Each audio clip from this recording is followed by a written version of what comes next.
Today, I will share with you, drawing from Neville Goddard's wisdom, the most potent phrase for manifesting all your desires and aligning your mind. I will also guide you on how and when to employ it. Neville Goddard, a fervent and dedicated scholar of the Bible, unearthed its unparalleled metaphysical significance. He discerned that its parables elucidate the functioning and principles of the universe's laws.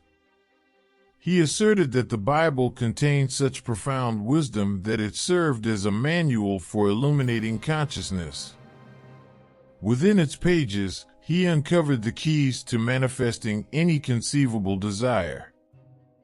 The revelation Neville Goddard experienced was so profound that once he applied this knowledge, he couldn't help but yield to its unwavering results.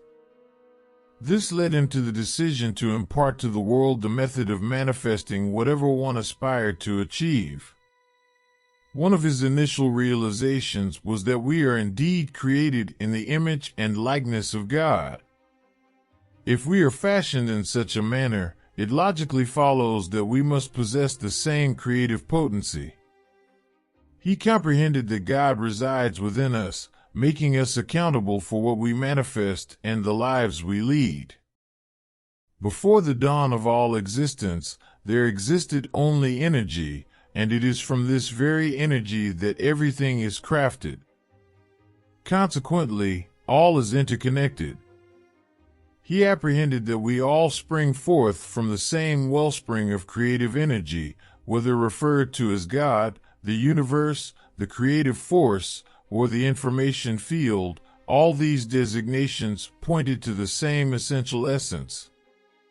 He came to understand that everything within the universe vibrates and that the language of communion with it is feeling. Even Nikola Tesla, one of history's preeminent scientists, proclaimed, "If you want to find the secrets of the universe, think in terms of energy, frequency, and vibration." Neville Goddard delineated the requisite stages for attracting and materializing desires. The initial stride involves a meticulous delineation of your desires. He habitually undertook this step just prior to retiring for the night, as it conditions the subconscious to retain the information regarding your aspirations. It's a potent means of establishing a channel of communication with your inner self, aligning with your wants and needs. It bears resemblance to how watching a frightening film before slumber might induce nightmares. Similarly, retiring with apprehensions disrupts your repose as your mind grapples with the concern. By introducing a vivid concept of your desire before slumber, your mind is programmed to seek resolutions and transmit this information to the universe. Neville apprehended that faith is the bedrock of confidence in the realization of your desires. With genuine assurance, fear recedes, and you hold an unwavering belief that the sought-after outcome will come to pass, as no other possibility exists. In the presence of alternative options, confidence wanes, replaced by uncertainty. Doubt is intricately intertwined with fear. Many assert to possess faith, yet what they truly harbor is apprehension that the envisioned outcome might not materialize. This misapprehension is at odds with the true essence of faith. Faith is the certitude that something can transpire, without which manifestation remains elusive. Hence, faith, or its absence, dictates the course of fruition. It stands as the antithesis of doubt. Neville's conviction was that faith played an indispensable role in manifestation. In essence, faith denotes the absence of doubt. You should never seek anything from others, as you are the creator and manifester of your desires. Requesting something from someone implies a denial of your own power, and such denial hinders the manifestation of your desires. Even in preventing things from happening, you wield your manifesting power. If you hold the belief that a certain achievement is beyond your reach, it will materialize as the non-attainment of that very goal. The creative power unfailingly confirms your beliefs. Neville comprehended that thoughts possess energy, evoking emotions that dictate our sensations and vibrational frequencies. You are not defined by your past thoughts. Your true identity is a reflection of who you aspire to become. What you think today is the cumulative result of every thought and experience you've encountered throughout your life, ultimately determining your current position. Frequently, your mental programming is deeply entrenched in societal and familial convictions. Contemplate if you were born in a different corner of the world or to a different family, you would be an entirely different individual. It's imperative to discard the belief that you are static and unchangeable. You possess the power to sculpt your own destiny. Recognize that you are not confined to the program ingrained within you. You transcend your beliefs. You have the capacity to revise them and mold yourself into any form you desire, in alignment with your inherent creative potential. Embracing this truth allows you to supplant limiting beliefs with those that genuinely harmonize with your desired outcomes. Favorable beliefs about yourself and the world empower you to resonate and dispatch the correct signals to the universe, operating at a frequency that attracts and brings forth your desires. Bear in mind, the universe's language is feeling. That's why the information I'm imparting to you is absolutely vital for the materialization of results. Neville emphasized the significance of feeling deserving of your desires, but more crucially, embodying the belief that what you desire is already an integral part of you.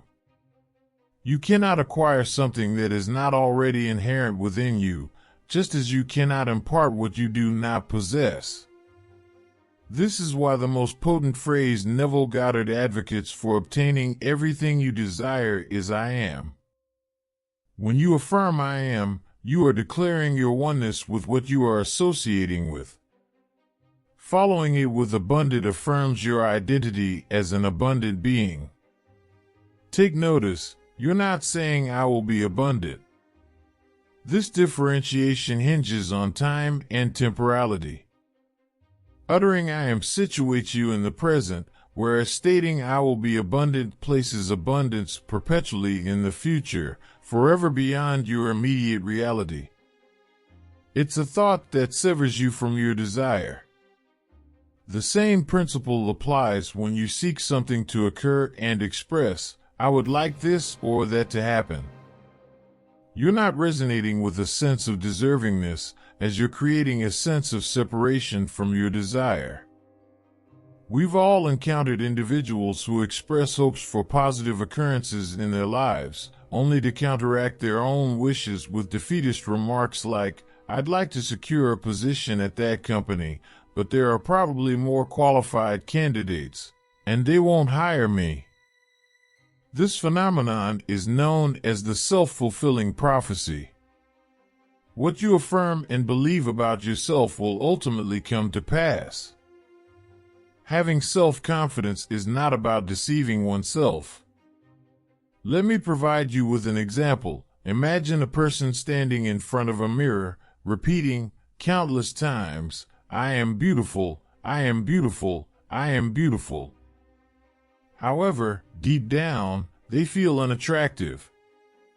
In this scenario, life will present situations that reinforce their sense of unattractiveness.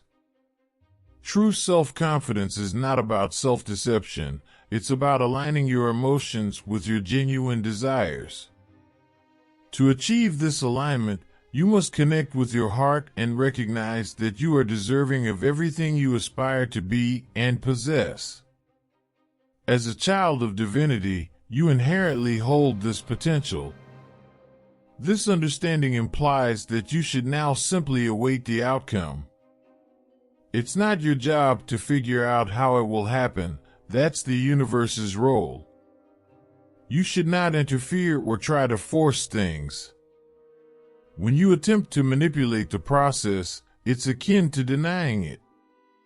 This results in a loss of certainty in the method and your creative power. You feel detached from your manifesting ability. Consider going to a car dealership to buy a new car. You talk to the salesperson and detail your desired specifications, model, engine, features, color, wheels, etc. Once you complete the paperwork and make the purchase, the salesperson informs you that they'll place an order with the factory based on your specifications. They'll call you when it's ready for pickup.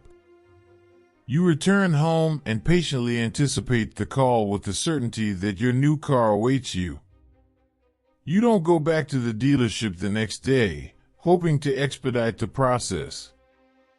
The same principle applies to your desires. You shouldn't insist or push too hard. If you follow the process correctly, your order is in motion, and you will receive it. You are not the factory of your desires, just as you don't own the car factory. You visited to buy, and you placed the order. You only need to receive. The phrase "I am" is what connects you to what you aim to achieve. It keeps you anchored in the present and connected to your desired outcome. Don't deceive yourself with thoughts like "that car that just passed by is mine." Instead, say, "I am deserving of that brand and model of car." Establish a connection with your desire. Similarly, if you aspire to a job, proclaim confidently that "I am the perfect candidate for that position." It matters little how many others apply. You know you are ideal and deserving. When you're in a state of abundance and certainty, your potential becomes boundless. You can achieve anything you desire. When you struggle to reach that state, investigate your beliefs. That's where the blockages and programming hindering your manifestation lie. When you find them, remember you are not your programming. You can change and reprogram yourself with what you genuinely wish to become. Always remember, when you want to achieve something, declare "I am" and leave a comment affirming your new belief. This written commitment solidifies your intention. Now, watch the following video to continue learning how to manifest the life you desire. But first, give it a like, hit the notification bell, and subscribe to the channel so you don't miss any future videos on abundance. Wishing you the best in your life, and I'll see you in the next video.